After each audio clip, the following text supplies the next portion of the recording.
বন্ধুরা, আবার চলে এসেছি দুই দিদির রান্নাঘরে। তো আজকে রান্না করব একটা পুরনো দিনের রান্না। সেই রান্নাটা হলো কাতল মাছ করব। ছয় টুকরো কাতল মাছ নিয়েছি আমি, নুন হলুদ আর তেল মাখিয়ে রেখেছিলাম প্রায় ঘন্টাখানেক। এবার কাতল মাছটা করব, আমার মা করতো ওইভাবেই করব। একটু সর্ষা, 1 চামচ সর্ষা আর আধা চামচ কালো জিরা কড়াইয়ের মধ্যে, শুকনো কড়াইয়ের মধ্যে ভেজে, সেই ডিপ ফ্রাই না, হাফ ফ্রাই করে সুন্দর করে এটাকে বেটে নিয়েছি। আর লাগবে একটু টমেটো কুচি আর ধনেপাতা। একদম সাধারণভাবেই মাছের ঝোলটা করব এই গরমে। এটাকে বলে কাসন পোড়া ঝোল। এই মাছের ঝোলটা না দারুণ লাগে। তো আজকে আমি করিনি কোনোদিনও, আজকে আমি ফার্স্ট টাইম করব, দেখি হয় কিনা না। তো এই এখন শুরু করব। কড়াইতে তেল দিচ্ছি।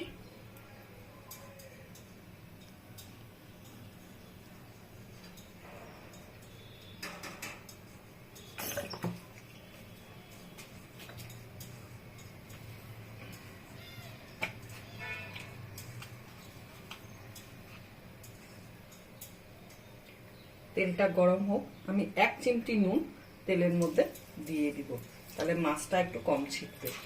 খুব ফোটে না মাছ।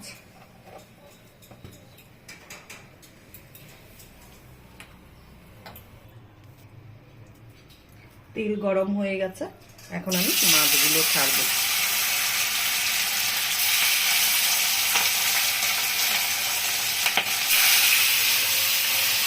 তিনটা করে ভাজবে, একসাথে বেশি দিব না। এই তিনটা ভেজে নিই, তারপরে আবার ভাজবো।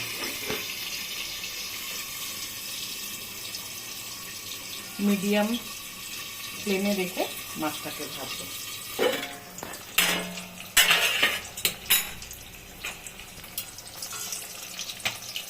এই 3 টুকরা মাছ ভাজা হয়ে গেছে, এখন আমি উঠিয়ে নিব।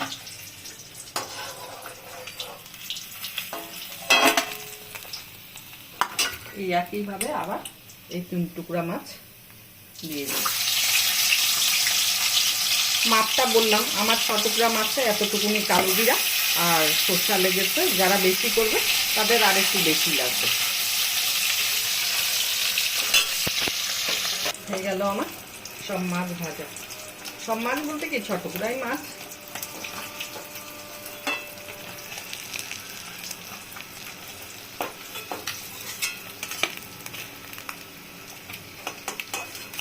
আজকে মাছটা ভালো করে কাটতে পারিনি, মাছ আলাদা কেমন কেমন পিস করে দিচ্ছে।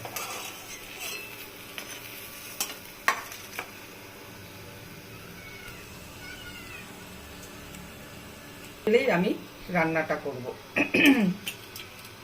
প্রথম দিব টমেটো কুচিটা, তারপরে দিব 2টো লঙ্কা,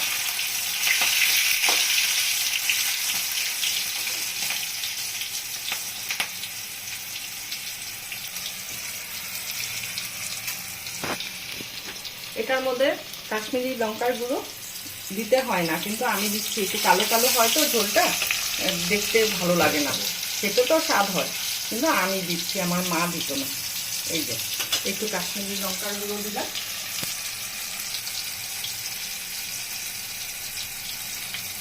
একটু হলুদ দিলাম।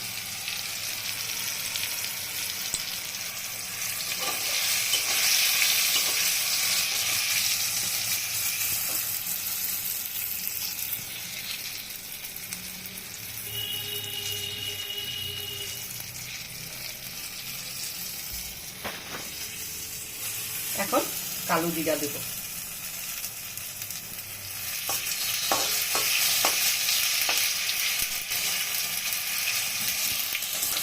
আমি সবসময় বলি, নিজেদের বাড়ির স্বাদ অনুসারে নুন দিবেন। কে কেমন নুন খায়, আমি যেই মাপ দিচ্ছি সেই মাপ দিলে তো হবে না। তো এই 1 চামচ দিলাম, আর একটু দিলাম।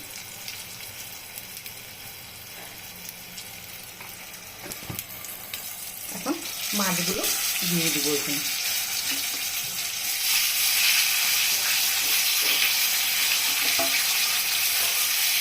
ঠিক আমি যেইভাবে রান্না করছি এইভাবেই আপনাদেরকে রান্নাটা করতে হবে।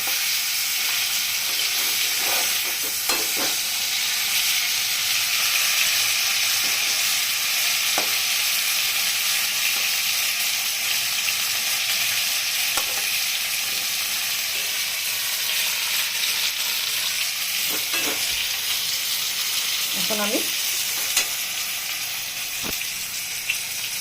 এই যে বাটাটা কালো জিরা আর সরষা এটা দিয়ে দিলাম।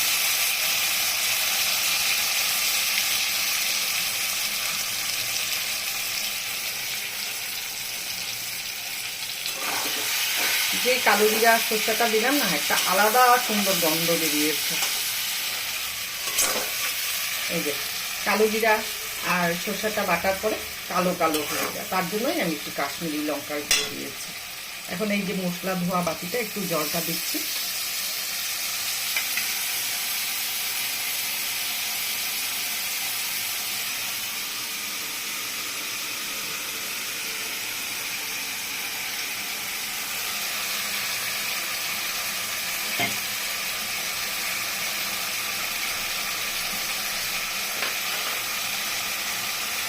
এখন আমি গরম জল দেবো, আপনারা চাইলে ঠান্ডা জলও দিতে পারেন, আমি গরম জল দেবো। এই ঝোলটা না একটু পাতলা পাতলা হবে।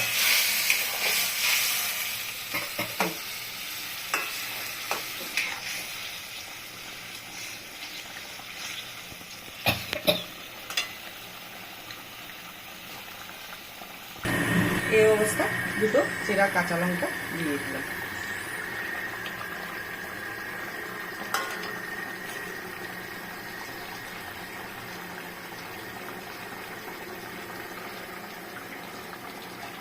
এখন আমি ধনে পাতাটা দিয়ে তারপরে গ্যাসটা অফ করে দিব, দিয়ে একটু ঢাকা দিয়ে রাখবো।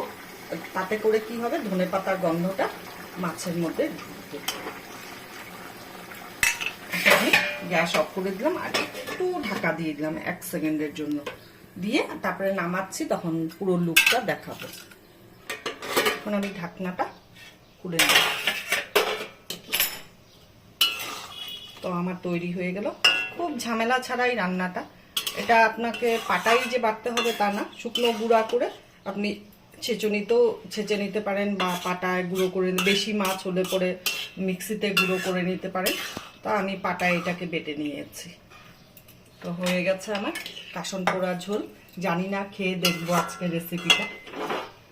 পুরোনো দিনের একটা রেসিপি করলাম, খুব পাতলা ঝোলটা হবে, এই গরমে একদম দারুণ খাওয়া এটা। পুরোনো দিনে রান্না বান্নাটা এখন হারিয়ে যাচ্ছে। আমরা এখন সব অনেক মশলা অনেক কিছু দিয়ে রান্না করি। আগেকার দিনে তো লোকেরা এত কিছু রান্না করতো না, এত ইসে করতো না, কি বলে, এত মশলাপাতি এত কিছু পেতও না, খেতেও না ওসব রান্না করে।